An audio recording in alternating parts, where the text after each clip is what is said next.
Entertainment industry में। तो वो एंटरटेनमेंट इंडस्ट्री में मेरा पहला कदम एंकरिंग से था। उसके बाद एंकरिंग से टच वुड काफ़ी अच्छा रहा एंकरिंग का मेरा सफ़र, और काफ़ी फाइनेंशियली हेल्प भी हो गई। एंड फाइनली वी वर इन जयपुर।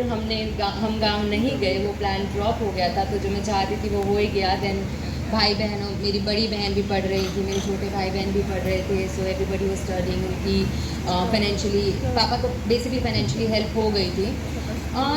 ये देखिए, एक बेटी ने पापा को और परिवार को फाइनेंशियली हेल्प किया। लेकिन इसका क्रेडिट मैं कहीं ना कहीं पापा को भी देना चाहूँगी, क्योंकि अगर पापा मुझे अलाउ नहीं करते ना तो शायद से मैं आती भी नहीं। क्योंकि मेरे पापा ने हमेशा आर्मी या गवर्नमेंट सेक्टर, पापा के वर्ड्स होते कि government sector and private sector, तो पापा हमेशा बोलते नहीं प्राइवेट सेक्टर में नहीं जाना। बट पापा को मुझे आज भी याद है, छत पे हम बैठे थे और मैं पापा से परमिशन लेने जा रही थी कि पापा एक एंकरिंग का ऐसे ऐसे इवेंट आया, मैं कर लूँ क्या? तो पापा ने मना कर दिया था। बट देन मैंने पापा को, मुझे आज भी वो लाइन याद है कि पापा ने बोला नहीं, इस लाइन में नहीं जाना, ये नहीं, पता नहीं है, हम में से कोई जानता भी नहीं। तो मैंने एक ही लाइन कही थी कि पापा आपको अपनी बेटी पे भरोसा है ना, तो बस वो भरोसा रखो, वो भरोसा कभी नहीं टूटेगा। और वही भरोसा लेकर मैं चली हूँ वहाँ से। और जब मैं एंकरिंग में आ गई थी तो एंटरटेनमेंट इंडस्ट्री में मेरा कदम रखा गया। उसके बाद में एक्टिंग का ऑडिशन कुछ दिया मैंने, and then I got selected there. तो इस तरह से सफ़र शुरू हुआ, जिसके लिए मैंने कभी कोई प्लानिंग नहीं की थी। मैंने कभी नहीं सोचा था कि मैं एक एक्ट्रेस बनूंगी, या मुझे कभी नहीं पता था कि मुझे इतने लोग ऐसे जानेंगे। सो आई एम ग्रेटफुल।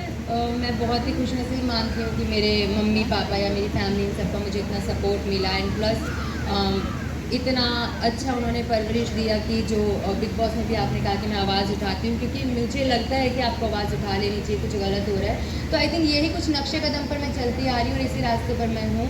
और होपफुली ऐसे ही रहूँ, ऐसे ही प्यार मिलता रहे।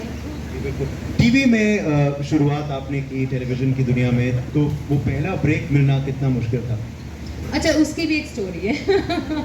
तो मैं हताश होकर चली गई थी वापस जयपुर कि तेरा बेटा कुछ नहीं हो रहा है, आप चलो जयपुर।